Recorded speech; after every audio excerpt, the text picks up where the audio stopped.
Okay, yep, another one. So let's go ahead and get started. Hey, everybody, welcome to The Varied Life. I'm Steve, the retired hobby tech guy, American expat living in Korea.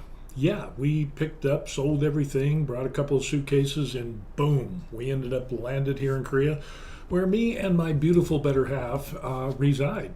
So with that, this was kind of interesting. Living the Dream in Korea, we've been featured in Business Insider for retiring abroad. I thought that was pretty cool. There's a couple times in my life where I've had the 15 minutes of fame. One of them, my family and I were on a television show. It was Armageddon Arsenals. We were featured in an episode, and where me and the family were kind of doing the prepping and the shooting thing. It was really fun. We had a great time doing that. Daughter was involved. Wife wasn't too excited, but she had a good time in the end, and I loved it as well. So we did that. And since then, I had some offers to do some other stuff. When I retired and we spent a year on Oahu, I ended up being an extra for like Magnum PI, NCIS Hawaii, and so we had a good time doing that. Just nothing really serious, but what's kind of cool is you get paid to spend the day at a TV show shoot, around Oahu, and I ended up being a prisoner in one of the episodes, and so that was kind of cool. And you get to see behind the scenes, a lot of waiting. A lot of waiting around until a scene needed to be filmed or shot, and you're in costume. Sometimes not. Sometimes you're like being in Hawaii. You would just be. I remember we were on Waikiki Beach for one shoot, and they cordoned off the area, and they had all the extras come there, and then we had to do certain activities or walking back and forth, and plenty of sunscreen. You definitely needed to have sunscreen. But with this, we were featured on BusinessInsider.com for retiring abroad.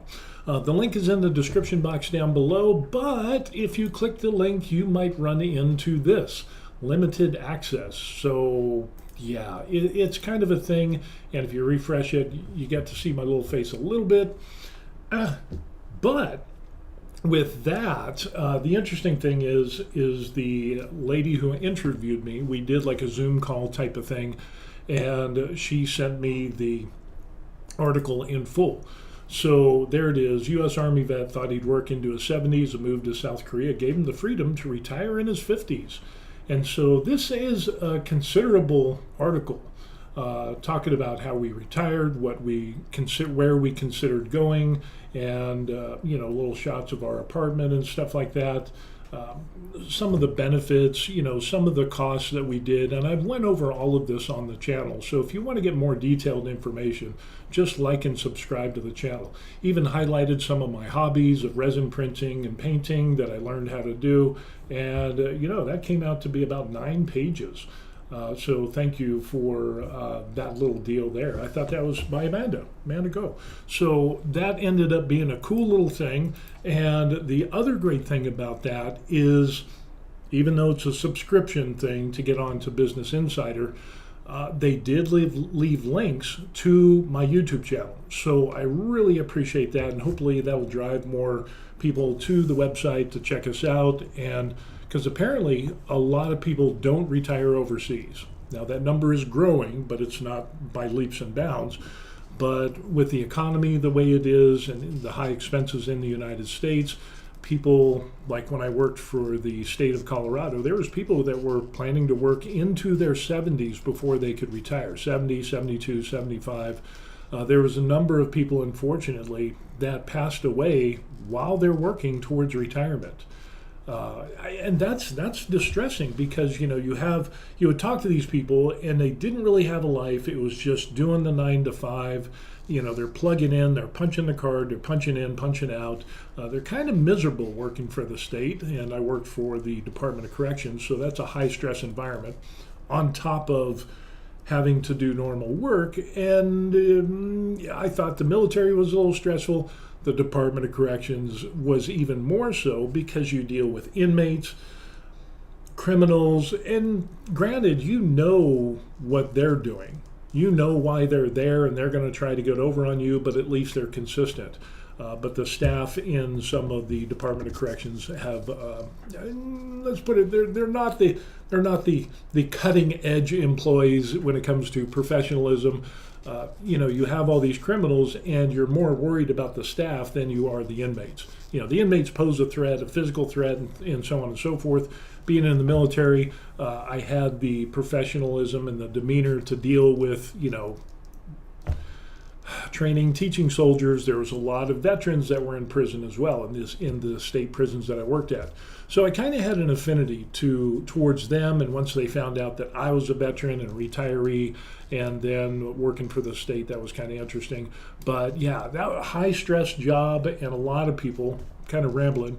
But that type of high stress job, or pretty much any job, it's rare that you run into somebody that really enjoys their work.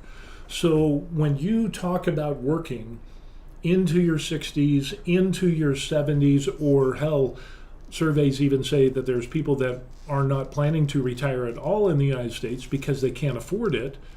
Of course, some of that is their own, they're their own worst problem because they lived a life filled with debt. They didn't end up, paying down their debt or trying to pay off their house. They got all the new stuff every year, and their debt just keeps cascading higher and higher. So they can't retire, unfortunately.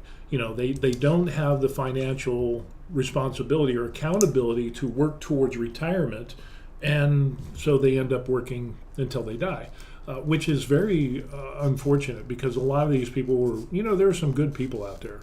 And to see somebody pass away, either because of natural causes like heart attack or stroke, but then there's even younger people that I knew that were in their 20s, mid to late 20s, who ended up dying because of accidents on the job. So it's really kind of problematic, when you deal with that type of job, or law enforcement, or corrections, or those high-risk jobs. It's very stressful, not only on the individual who's working that job, but that stress translates over to the family as well. And it's really rare that you find somebody that can deal with such a high stress environment, have that not invade your personal life. But yeah, this interview was kind of cool. I thought it was really neat. At first I was like, yeah, who wants to interview me? And then so I kind of clicked on the link. I almost deleted it. And I was like, let me check it out. So Amanda was really cool, the person who interviewed me. She was younger. She lives, I think, in Singapore. And she works for Business Insider. She's done a series of articles on other expats who live overseas and other people, not just from the United States, I don't think.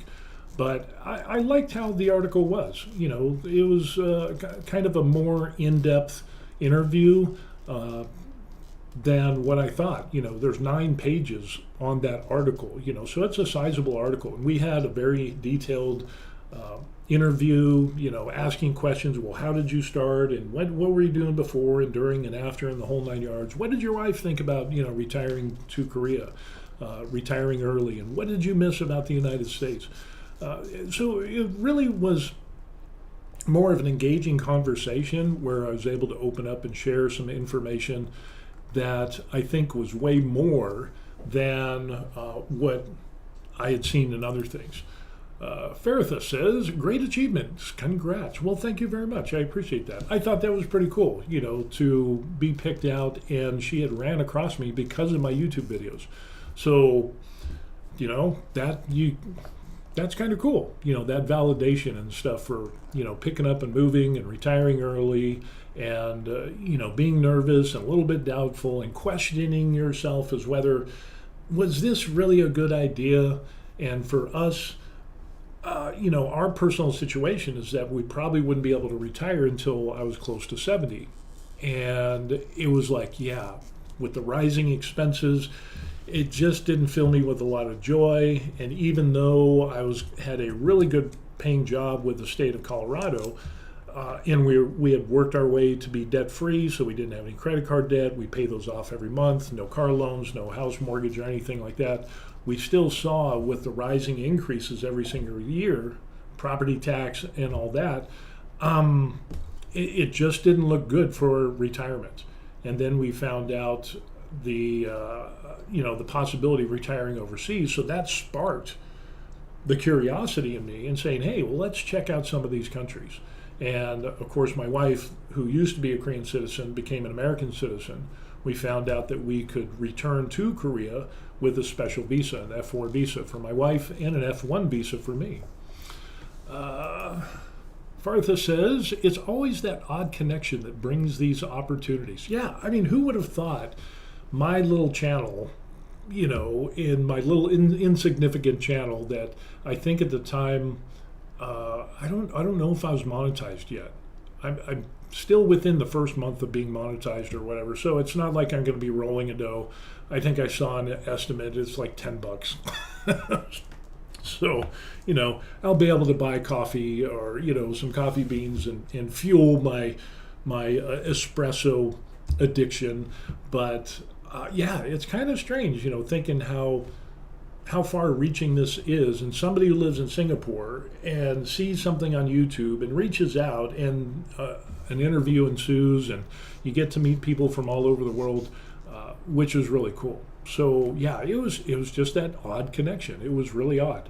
I've met some good people through the YouTube channel, and it's kind of neat because I have an opportunity to meet people from the United States, all different states in the United States, and even met people from other countries like England, Australia, New Zealand, of course, people in Thailand and Philippines and so on and so forth, and other expats as well. Faritha says, $10? That's a roll of filament. Yeah, so I'm hoping to at least get, enough to get a roll of filament, maybe two. I would be happy with that, and, print some new stuff, and so that'll fuel the hobby a little bit. It'd be nice to do that because I do 3D printing, resin printing and stuff. So yeah, that a few nickels here and there will, supply my hobby as I'm retired overseas. So yeah, pretty cool stuff. Other things that are on the horizon, in the last video that I did, we had a real big discussion with a lot of people. And we were talking about overseas retirement and countries where you could retire and what their income limits and what their retirement income requirements were. Places like Malaysia. Well, actually, the last video was on Thailand and how people are leaving Thailand in droves because of the crazy stuff that is going on. And you can check out that at the end of the video. I'll put a place card if I can figure out how to do that. You can watch that video, and it discusses a number of things where everything is so confusing in Thailand now. Expats not being allowed to open banks, bank accounts being frozen or closed. You have people that are on lawful visas, like digital nomad visas or long-term visas, and they can't get a bank account. And one immigration office will say, this is what you need. Another immigration office is like, nope, that's not what you need. So there's no continuity in offices. Prices are going sky high. There's also seems to be a little bit of a immigrant problem in Thailand where you have so many people. I just watched a video today. We had so many people from India going to Pattaya and different places, and they're there in droves. And so when you go to Thailand, we've been to Bangkok and Phuket, but in the one video that I was thinking about that I saw, it ends up tons of restaurants all from India. And it's like going to India. There's so many Indian people, and this guy kind of like walked down and scanned everything. The beaches are filled full of Indian people, which Indian people are great, but there's a vast cultural difference in how Westerners act versus Indian people or even people from other cultures, and the way that they do things are a little bit different, and it can be frustrating. So for example, in the video, it was talking about how people in India, they don't have a problem with like sleeping on the beaches and, having, 5, 6, or 10 people in one hotel room, just going on vacation and trying to save money and things like that, which I totally understand. But then there's a lot of people where the norm is if you have to go to the bathroom, you just whip it out and go. That's not really how you do things in Thailand. And so while it's normal in India to do such things, and then there's the aspect of leaving trash everywhere, in some other things, it's just, while that's normal in their country, in Thailand, in these tourist places and beaches, that is not the norm. And so the Thais are frustrated, the Westerners are frustrated. There's more cases of drunken disorderly and people that are being stupid. And then there was Russians, because of the Ukraine war, a bunch of Russians left Russia because they didn't want to fight in the Ukraine war. So they went to Thailand, they went to Phuket, and some places where it's overran with Russians. Not that there's anything wrong with Russian people, but when you go to another country, you should be respectful of the way that they do things.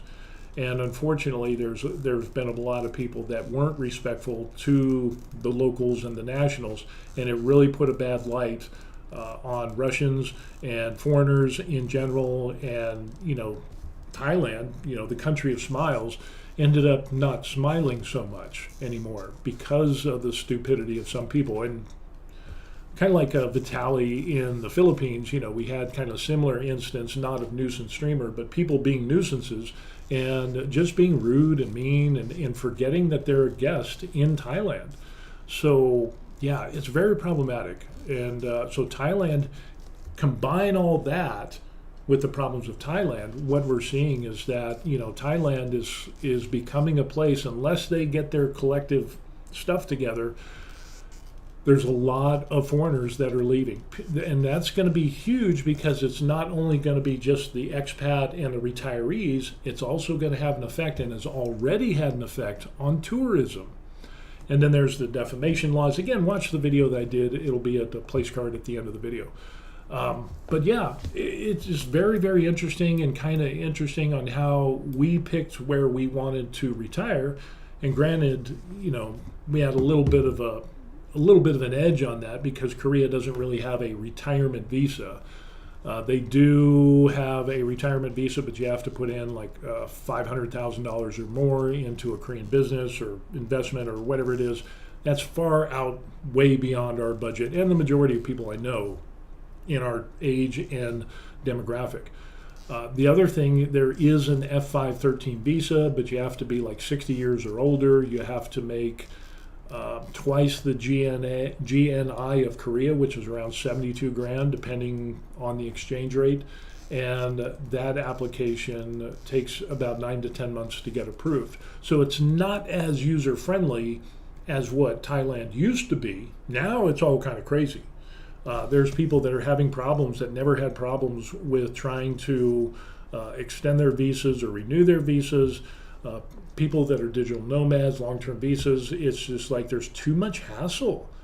And combined with all these other things, I can't pay my rent because they shut down my bank account. What do I do? There's so many things that are wrong that eventually there's the straw that breaks the camel's back, where people end up, there's a lot of straws and a lot of backs are being broken, and people are like, yeah, I'm out of here. I'm going to Vietnam. I'm going to Cambodia.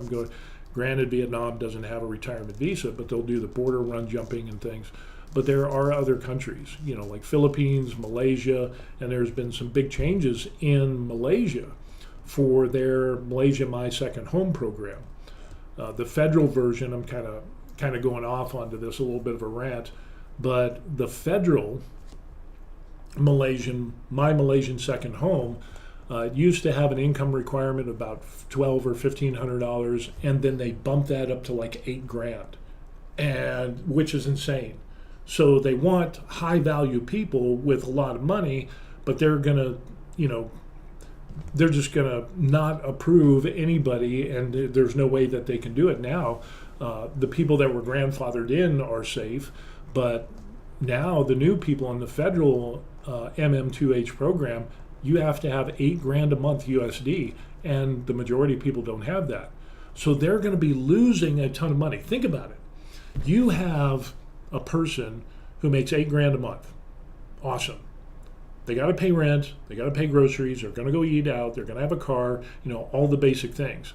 And I think when they rolled out that new program with the new income requirements, they had less than 300 applicants. Whereas compared to the other applicants that they had when it was about $1,200 a month, hundreds and hundreds more. So it's definitely, but if you look at 300 people, that's 300 people that are paying rent, that are buying utilities, that are buying gas, buying a car, and so on and so forth.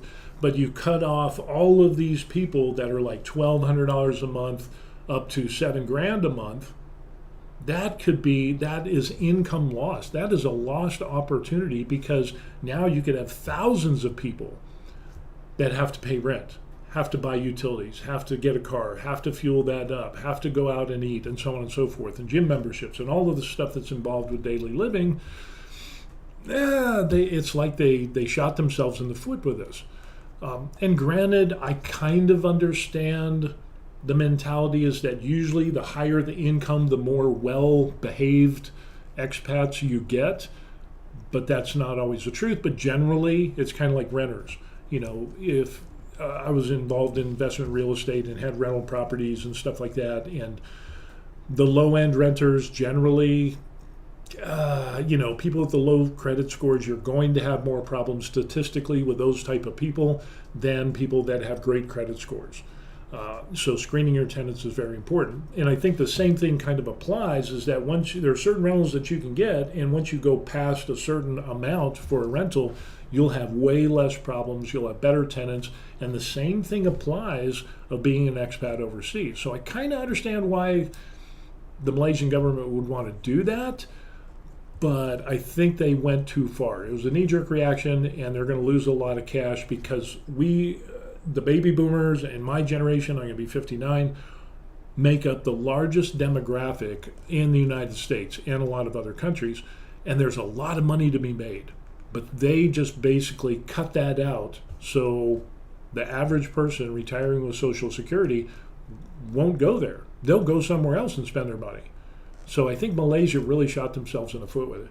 But with that, I was doing further research on Sarawak, which is on the island of Borneo, which is a part of Malaysia. It's a state. They have their Sarawak Malaysia My Second Home program. And it used to be last year that the income requirement, I think, was $1,200 or $1,500 a month, and then some other stuff that you had to do. But it was easily attainable. That all changed back in January, because I kind of called it, because when Malaysia changed and made that obscene amount of income, obviously it was too much, and they didn't have as many people apply for it as they thought, and they're kind of scratching their head, well, why? Sarawak ended up saying, hey, that was obviously a bit of an overreach for the income. So we're going to raise ours a little bit. So it used to be about $1,200 or $1,500. Now it's up to like $2,200 a month. So they raised that, and there is an income or there's a savings account requirement, which is about $63,000 or $68,000. And you put that into a Sarawak approved bank. You can use you have to leave that deposited, and after the first year, you can take like 40 or 50% of it and use it for the purchase of a property or buying a car or something that is going to stay in Sarawak. So the good thing is that I'm just going to do a little teaser here on a future video, but Sarawak is really low in crime, but there's a lot of surrounding Muslim extremist problems. Now, they're really good. They have a great task force on keeping all that away and keeping Sarawak really, really safe, which it is. But it just kind of bothers me. There's just something, it's like, if you have to have a special task force and military to keep your little part of the island safe, it just makes me wonder how is this going to translate 10 or 15 years down the road? Because let's say I'm going to be close to 60. Let's say I live to 80 or 85, 20, 25 years down the road. Are we still going to have that security? And so I'm very careful about that. I'm just very, I don't want to throw all my eggs in the basket. And then there was another, I saw another thing for Sarawak, My Malaysian Second Home. The income or the savings requirement went up to $118,000. So really 118,000 plus you have to have 2,200 a month. And there's the nagging question of, is it going to be safe in 10 years or 15 years? I don't know. I had similar thoughts and ideas about Mexico because back in the day, people would retire and they go down to Mexico and retire, and it was great. You didn't have any problems. The nationals were great. They welcomed foreigners and retirees, and everybody just kind of gelled. And then the cartels got into play. And then there was massive crime. And then there was corruption within the government and the police and the military and so forth. And there's people that have been abducted by corrupt immigration officials that will collect up foreigners. And even though you can be there legally because you have a visa, on a tourist visa or other type of visa, there's people that have been put into immigration jails for 6 months, a year, and they're still there. And they haven't done anything wrong. So, and that with the crime and the cartels and, hangings from bridges and all that stuff, I just kind of saw the writing on the wall early on. Some people that I know in military intelligence that reached out to me that were like, hey, yeah, you probably don't want to do that. And I'm like, yeah, I'm glad you confirmed that. And things are only getting worse and worse. So when you look at the news of Mexico, which is unfortunate because the Mexico people are really great. The normal everyday people are normal everyday people, but it's unfortunate that corruption has got into Mexico. So we had to kind of cross that out on our list of possible places. But with that, even the Sarawak, Malaysian, my second home, has pushed that's just too much. I don't want to put 118,000 into a bank account and basically drain everything that I have just to live there. Yeah, maybe I want to buy a condo, but really I don't even know if I want to buy a condo, and with the other things I mentioned, even though the crime is really low, you look at the political things, you look at the religious groups that are there and so on and so forth. Again, you have to be comfortable. It might not be a good fit for me. So that's what I'm saying there. It might be a good fit for some other people. There are some other people on YouTube that actually live and have retired in Sarawak or in Malaysia, and they were grandfathered in before they jacked up the income price to $8,000 a month. And it looks great. It's clean, it's presentable. But yeah, the income requirements and the savings requirements are just too much.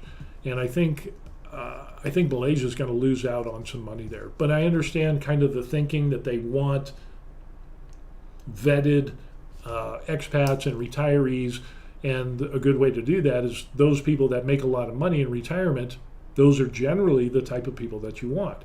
The lower down you go on the income for retirement, usually you get some more shady characters. So yeah, it's kind of like renting, doing rental and screening your tenants. It's the same thing, but on a larger scale with retirees and expats. I was seriously thinking because I need a plan B for Korea, because what happens if I have to leave Korea?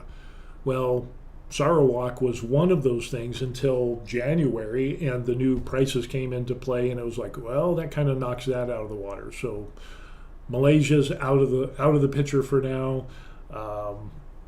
Let's see, Thailand's out of the picture. Those are the two countries that I was looking at as a second opportunity. Philippines is probably going to be it, because as a military retiree, kind of like in the article that I got featured in, for those of you who don't know, I got featured in Insider Business to a 9-page article that we end up here, businessinsider.com, and they did a story on us, and which was really cool. I'm just kind of catching the new people up.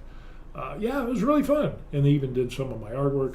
But with that, it ends up that we need to find a plan B in case we have to leave Korea, and I think Philippines is going to be that. Philippines has an SRRV visa. They have a classic version, and then they have a version for military veterans and retirees. And since I'm a retiree, you get special considerations, so there's less of a monthly income. I think it's like $1,200 or $1,500 a month, which is good. And then the deposit money that you have to put down into a Philippine bank is significantly less. So I'm really thinking that's going to be our plan B. And, I don't want to be in the provinces. I might want to go to Baguio in the high mountain town because it's so much cooler than everywhere else. Honestly, I would rather be cooler. As much as I like the beach and the ocean and all that stuff, I hate the heat and humidity. And we've got a lot of that here in Korea. So that's the only time of year we don't like. But, for Philippines, I think that's going to be our plan B. So we're going to, this year, we're going to go to, where is it? We're going to go to Vietnam on vacation. We're going to go to Sapa. And we have been discussing we might change that to Philippines. But then again, it's like, well, if that's September, why don't we just go to Philippines in January, where it's, January or February, where it's cold here, and we go to Philippines and we get our SSRB, and hopefully nothing changes. So yeah, that's what we got going on. I thought it was really cool. Like and subscribe to the channel to stay up with us as we kind of investigate different retirement options and locations overseas and their income requirements and stuff. And again, things change so often. Who would have thought 2, 3, 4, 5 years ago that Thailand would be in such a state of confusion with retirees or digital nomads or even people on long-term visas having bank accounts closed or frozen, and how there's so many problems now with getting renewals, and the left hand doesn't know what the right hand is doing, and people are just frustrated, and boom, people are just like, you know what, we're out of here. And I think part of that, as I mentioned in the previous videos, a lot of influencers have kind of spoiled it. And then the war on Ukraine had a bunch of people leaving Russia and going to different foreign countries so they didn't have to fight in the war. They didn't respond as being respectful as a guest of the country. They just kind of like, screw it. And that's not always good. Faritha says, my retirement goal is 55. So far, it's looking very promising. All righty, that's awesome. We ended up retiring at 54, and we ended up going to Oahu for a year. Our daughter, who's going through residency there, said, hey, come on vacation. We thought it was just going to be a month, but then our daughter liked the home-cooked food and the fact that we were doing laundry for her, and so we did a deal, and she said we could stay there rent-free as long as we did laundry and made home-cooked meals, took care of the other busy little things that she couldn't do as a resident at the military hospital, and so we struck a deal, and we ended up staying there for a year. I really would have liked to retired on Oahu, but it's just too damn expensive. Food's expensive because everything's got to get shipped to Hawaii, which I understand that. Housing was the killer, though. That was the kicker. It was just way, way too much, and so far out of our price range. And we even looked for small condos. Let's just minimize and just get a very small condo. But even then, that was way too much money. Excuse me. I would have loved to stay there. I don't get island fever. We're there for a year. I just loved it. Granted, it's a little too hot, for me at times. I run hot anyway. But we need to find a replacement for Oahu. So Philippines might fill that void. So at least for a vacation trip. It definitely is going to be a vacation trip. And now that we're seriously considering a plan B, maybe it will be the Philippines and the SRRB classic version. Bertha says, we have a friend who wants to retire in Hawaii, so I know what condo HOA fees are at the moment. It's crazy. Yeah, I'm not even talking the HOA fees. I'm just talking the condo prices themselves is insane. And real estate just keeps getting higher and higher and higher, which is good if you own a property, but you can't sell high and then downsize because everything is going up. So it's getting to the point of where the housing in Hawaii is so bad that you have families that are being forced out of the ability to live in a home or even rent because property prices go up, mortgages go up, rents go up. And unfortunately, a lot of Hawaiians and natives that live there, they can't live there anymore. And that's why you'll see families with 2 or 3 generations living in one house because of the huge expenses of housing. And even then, the younger generations, they're leaving Hawaii, unfortunately, because they can't afford it. And it's unfortunate because Hawaii is really beautiful and the people are awesome. But the homelessness problem has gotten huge just from the year that we stayed there. And then when my daughter had a couple more years of residency, when she left, we went back and saw her graduation. It had gotten significantly worse. So yeah, it's only going to get worse. The state doesn't do anything to really help with homelessness. But it all stems from being a top world tourist destination, and real estate is sky high, and people just can't afford it, unfortunately. So you have families. I've met some families that live in a tent on a beach who have a car where the husband and wife both work, and the children are doing side gigs or whatever, but they can't afford rent, so they live on the beach. There's encampments of homeless people, but many of those people work, but they just don't make enough to pay rent, which is insane, let alone buy any property. So yeah, it's really unfortunate, and I feel sorry for those people. And it makes you wonder, is that going to be the where all these other countries are at? Is what's going to happen in Thailand? Because Thailand prices used to be really, really low. You could get a beer for 40, 50 baht. It's like, what, $1.10, $1.50 or something like that. And now beers are like, $4, $5, $6, $7, and rents have gone up. Sometimes they've doubled and tripled in the last 3 or 4 years. So people are like, there's really no incentive because I'm being priced out of the good deal that used to be here.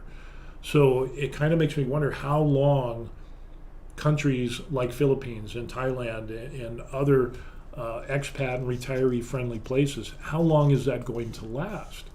So, that there's something to be said for renting property and not being tied down so you can go to these different areas.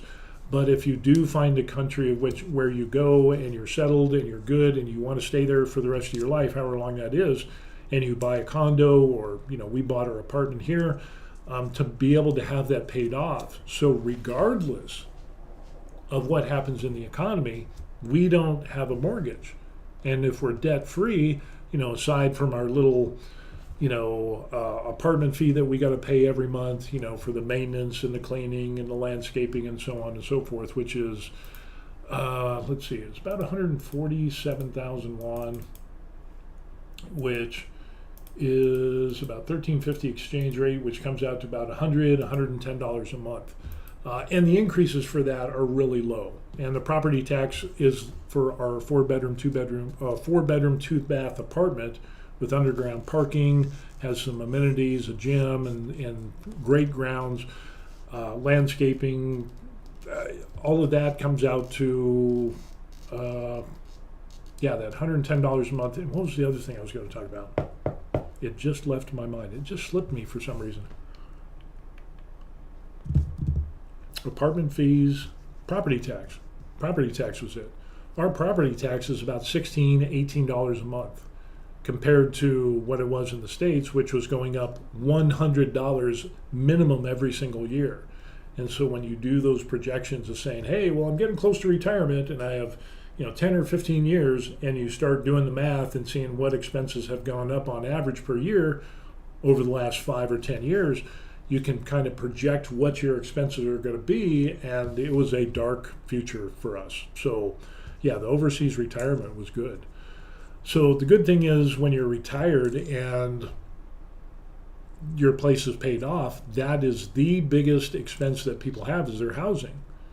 So in Thailand, places that used to rent for $400 or $500 a month are going $700, $800, $900 a month, $1,500 a month, and people are like, yeah, it's just not acceptable anymore. Especially people on limited income with pensions or Social Security type of streams. So yeah, it's just kind of crazy. So that's going to be it.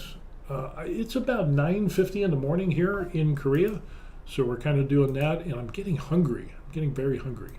So, and it being, what is it, 10th of July, it's Thursday here, Thursday morning. Got to do some other stuff. I'm printing some stuff on my 3D printer and making a tablet holder for a tripod. So I'm kind of doing that, doing some painting and having some fun. But I wanted to get this video out and talk about this stuff and, you know, let you know what's going on and being featured in Business Insider. Ooh, I'm special. Yeah, not the wife will tell you otherwise. You know, I'm just kind of a walking basket case. She's the brains and the beauty of the operation. I'm just kind of the muscle. So with that, thank you, everybody. If you have any suggestions or ideas, Mark's got a question. He says, what's for lunch? You know, I don't know. I'm not sure. I don't know, might be a couple sandwiches and maybe some soup or something, or maybe I'll go out for some cold noodles and stuff like that because it's supposed to be like 93, 95 degrees today. It's 94 degrees. It's supposed to be, is that it? Really? It's going to be that hot? It's getting to the time where it's going to be super hot. Yeah, it's supposed to be 94 today, which is going to be insane. And the humidity is just, and it's going to feel like 96, so that usually there's 2 or 3 degrees higher with where we live, so it's probably going to be in the high 90s, and it's just miserable. So I don't want to do that. So whatever I have for lunch, it's going to be inside someplace that has air conditioning. I can guarantee you that. It's either going to be at home. Heck, I might even go on post to the military base and go to the food court and grab something there. I don't know. But then you got to get in the car, and then you got to drive, and it's hot. But I do have to pick up some stuff at the grocery store and the commissary. So I don't know. Maybe I'll do that. Maybe I won't. I don't know. We'll see. Yeah, undetermined. To be determined at a later time what we will have for lunch. We've got a little bit of while, hour and a half to figure that out. So anyway, let's close this out. And you want to contact me, there is my official email address. If you just want to say hi, have some video ideas, or just want to chat and talk about whatever, I answer every single email. Might take me a few days, but I 100% so far have answered every single email. The best thing that you could do for me is like and subscribe to the channel. That would help with the algorithm and the whole 9 yards, and YouTube is kind of my hobby thing.